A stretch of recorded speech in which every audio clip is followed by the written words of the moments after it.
Imagine this. England once almost became a French-speaking country.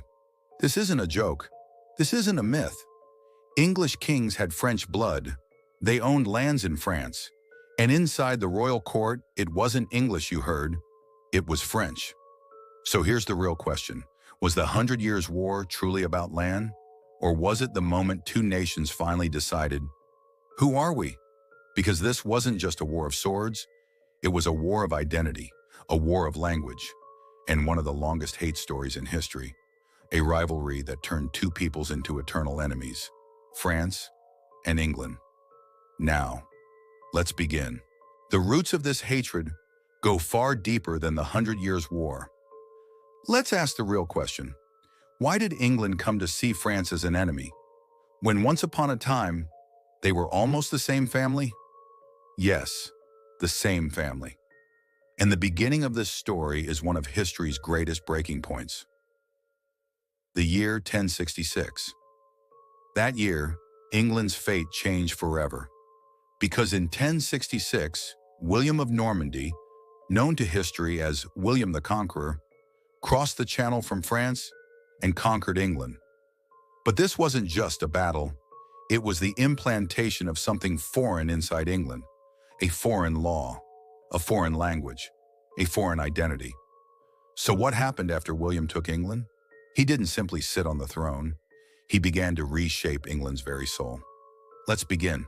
When William conquered England, he didn't just defeat a king, he replaced the entire upper class. Because William understood something simple. Real power doesn't come from a crown, it comes from land. So after the conquest, his first move wasn't celebration, it was control. He stripped the old Anglo-Saxon nobles of their estates and handed England's richest lands to his own men, the Norman elite, the French-speaking aristocracy. And that wasn't just a reward system, it was a calculated occupation. Almost overnight, ancient English noble families were pushed aside. Norman lords took their place, castles rose across the countryside, and a new ruling class was born. Imagine what that felt like for ordinary people. A peasant wakes up in the same village, on the same soil his family has lived on for generations. But now the land belongs to someone foreign, someone who doesn't speak his language, someone who doesn't share his customs, someone who rules him like a stranger. And that's when England began to split into two worlds.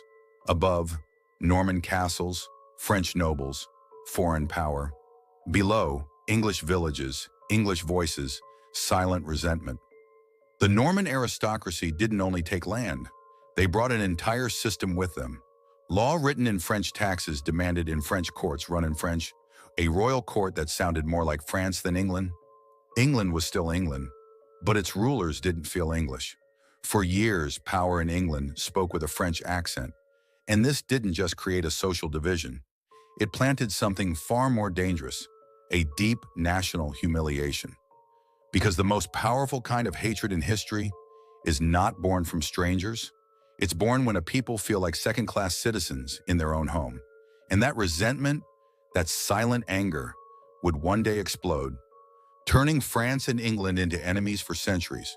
There are wounds in history that aren't carved by swords. They don't begin with blood.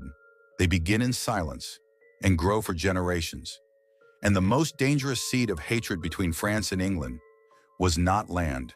It was not crowns. It was language. Because humiliating a nation's language is never just about words. It is about making people feel smaller, making them feel second class in their own home. After 1066, when William conquered England, he didn't only take castles, he changed the language of power. Inside the royal court, inside the law, inside the courts of justice, English was not the language that mattered, French was. And this wasn't accidental. It was occupation, done intelligently. English villagers still spoke English in markets and fields, but the rulers looked at that language as something low, something unrefined, almost worthless. The message was clear: we are above you, and language became the sharpest symbol of that division, because it didn't stop at conversation. It reached into justice itself. Imagine standing in a courtroom, hearing your future decided, in a language you barely understand. Sentences delivered, not in your voice, but in the voice of foreign power. That isn't only injustice, that is humiliation. And over time, England split into two worlds. Below, English voices, cold villages, silent anger above. French words, warm castles, foreign control. A wall formed between us and them, not in stone, but in identity. So when the Hundred Years' War finally began, people didn't fight only for territory. They fought for pride, for belonging, for who they truly were. Because in history, sometimes the most powerful weapon is not the sword, it's the language. When the Hundred Years' War began, almost everyone expected one outcome. France would win. France was larger, richer, more populated, more powerful on paper. England was a smaller island kingdom, but history often proves one brutal truth. The stronger side doesn't always win. The better prepared side does. And in the early years of this war, England shocked Europe. So why was England winning? Because England didn't fight like France. England fought smarter. France believed the battlefield belonged to knights. Heavy armor, mounted charges, honor and glory. But England's real weapon wasn't the knight. It was something simpler and far deadlier. The English longbow. This bow was terrifying, not just because it could shoot far, but because it could shoot fast. A trained English archer could fire multiple arrows in a minute, and those arrows weren't harmless. They could pierce chainmail and sometimes even damage armor. Now imagine the battlefield. French knights charge forward, and suddenly the sky turns black. An arrow storm falls like rain. Horses panic. Men fall. Formations collapse. France's greatest strength, its knightly charge, became a nightmare. French nobles often treated war like a stage. The goal wasn't just victory, it was personal fame. To be seen, to be remembered, to be heroic. So France often attacked quickly, proudly, aggressively. But England fought differently. England's strategy was cold and calculated. Don't rush to them. Make them come to you. And that single mindset changed everything. England didn't rely on brute force. They built battlefield traps. They positioned their archers carefully, often behind protective barriers, sharpened wooden stakes, rough terrain, defensive lines. So when France charged, they didn't hit an open field. They hit a wall of arrows, a wall of strategy. By the time the French knights reached English lines, they were already broken. In key battles like Crécy and Poitiers, the weather made France suffer. Rain turned fields into mud, and mud is deadly when you wear heavy armor. A knight in plate armor is powerful on dry ground, but in mud, he becomes slow, clumsy, trapped. Horses slipped, men sank, charges lost momentum, and once the charge slowed down, the archers destroyed them. France had numbers, but England had something else: efficiency. England's army structure was simpler. Its decisions were faster. Its commanders worked more smoothly. France, on the other hand, was large and often politically chaotic. French nobles argued. Power was fragmented. Coordination weakened. So even when France had greater strength, it couldn't always control it. The result, England humiliated France early on. So in the early years of the Hundred Years' War, England did what no one expected. It pushed France back. It captured victories. It created humiliation. And humiliation is dangerous. Because humiliation creates one thing: revenge. This is why, later in the war, France would evolve. France would adapt. France would rise again and produce one of the most legendary figures in European history, Joan of Arc. But that is the next chapter. But England's early victories didn't mean the war was over. Not even close. Because France didn't stay broken forever. It learned. It adapted. And slowly, it began to change the rules of the war. For years, France had been fighting the wrong war. It relied too heavily on knights, on pride, on tradition. But after humiliation, France realized a terrifying truth. Honor won't save us, only strategy will. So France reorganized. It strengthened the crown's control over the army. It reduced the chaos of noble rivalries. And most importantly, it started building something England feared more than knights, a modern fighting force. Then the battlefield changed forever. France began to use gunpowder more effectively. Cannons, still primitive, still loud, still unpredictable, became a symbol of a new age. Castles that once stood proud for centuries could now be shattered. Walls that once meant safety now meant nothing, and slowly England's advantage began to fade. The longbow was deadly, but cannons were destiny. 3. England starts collapsing from within, and while France was growing stronger, England began to weaken because England was fighting a war far from home. Every campaign in France drained gold. Every loss drained men. Every year drained hope. And back in England, political tension grew. People started asking, why are we dying for French land? How long will this continue? Is this war worth it? England wasn't just fighting France anymore. It was fighting exhaustion. And that is when history does something strange. Just as France seemed doomed, a single person appears. Not a king, not a general, not a knight, a teenage village girl. Her name, Joan of Arc. She had no crown, no army training, no noble blood. But she had something more powerful than any weapon: belief. Joan claimed she had visions, that God had chosen her, that France would rise again. And at first, people laughed. But France was desperate, so they listened. Joan wasn't strong because she fought like a soldier. She was strong because she gave France back its spirit. She turned fear into faith. She turned defeat into fury. And she led France to one of its greatest turning points, the Siege of Orleans. Orleans was the key. If Orleans fell, France might collapse completely. But Joan arrived like fire. And suddenly, France fought differently. Not with pride, with purpose, and against all expectations. France lifted the siege. Orleans was saved. And the impossible happened. France began to believe again. 6. The war turns. France takes back its land. After Orleans, momentum shifted. France started reclaiming territory piece by piece. It wasn't just Joan. It was the transformation she ignited. A stronger army, better leadership, growing unity. England still had power, but France now had something England couldn't crush: national identity. Joan's story ends tragically. She was captured, put on trial, and executed, burned alive. But here's what makes her immortal. Joan died, but France didn't collapse, because by then she had already done her real job. She had awakened a nation. As the years passed, England lost more territory, more money, more soldiers. And then, the end arrived, 1453. France pushed England out of nearly all its lands. The war was over, and England was left with almost nothing in France. After more than a century, the dream was dead. 9.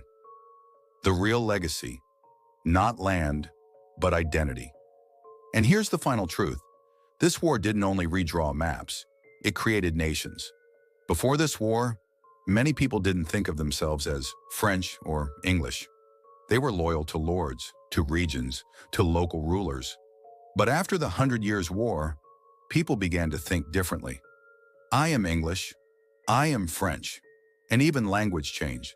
English rose in England. French became the symbol of France. So in the end, this wasn't just a war of territory. It was a war that decided who England truly was, who France truly was.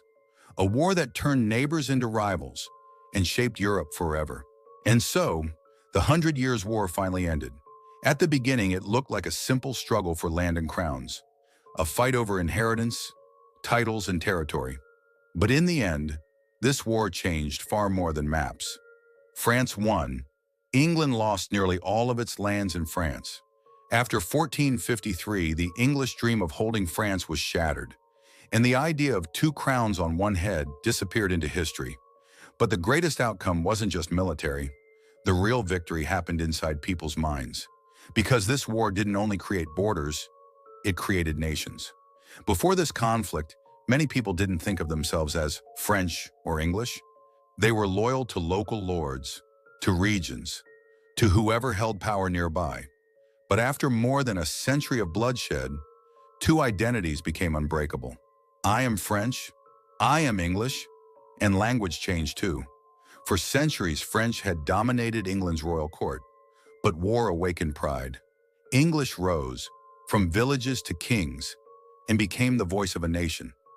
French, in turn, became the symbol of French identity and unity. So this war wasn't won only with swords. It was won through language as well.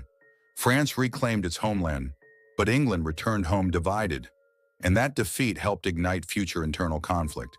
And here comes history's greatest irony. Once, France influenced England's crown, but today the world's global language is English. While France still protects its language fiercely, because the French understand something powerful. Sometimes a nation's strongest fortress is not a wall of stone, it's its language. So let's talk about what the 100 Years' War really did. Because if you think this war was only about castles and land, then you're missing the real story. Let me ask you something.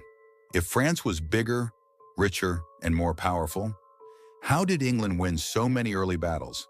And then, another question, how did France recover and eventually drive England out? This is where it gets interesting, because the 100 Years' War wasn't just a war, it was a long, brutal process that reshaped two nations. At the beginning, England looked unstoppable. Longbows, smart tactics, defensive positions. France, despite all its wealth, kept falling into the same trap, charging like it was still the old world, while England was already fighting like the new world. But then France changed, and here's something people don't talk about enough. France didn't win because it suddenly became stronger. France won because it became smarter. It reorganized, it improved command, it embraced gunpowder.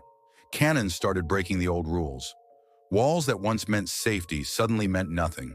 And once that happened, England's biggest advantage started fading. Now let's take a step back and think. What do you think hurts more? Losing a battle or losing your identity? Because honestly, the most important result of this war wasn't even military. It was psychological. Before this war, people didn't walk around saying, I'm French or I'm English. Most people were loyal to their lord, their town, their region. But after a century of death, taxes, burning villages, identity became everything. People needed something bigger to hold on to.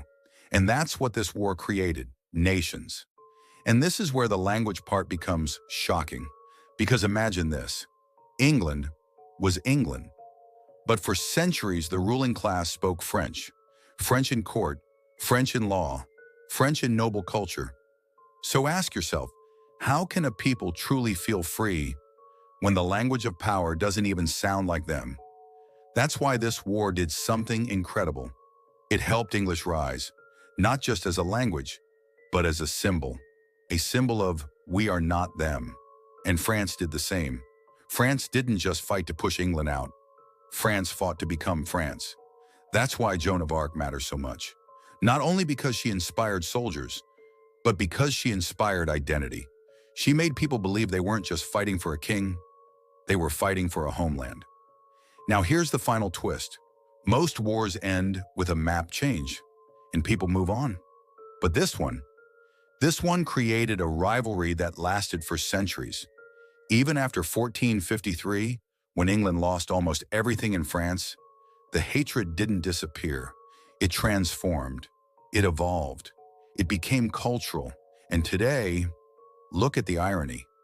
Once French dominated England's elites, but now the world's global language is English, and France still protects its language fiercely. And honestly, can you blame them? Because after everything we just discussed, it makes sense. They've learned what history teaches the hard way. Sometimes the most powerful weapon isn't a sword, it's identity, it's culture, it's language. So let me ask you one last question. If you had to choose, what mattered more in this war? The land, the crown, or the moment two nations finally decided who they were? Drop your answer in the comments. Because this war didn't just change Europe, it shaped the modern world. And if you want more hidden stories like this, make sure to follow and subscribe. Because history is never just the past.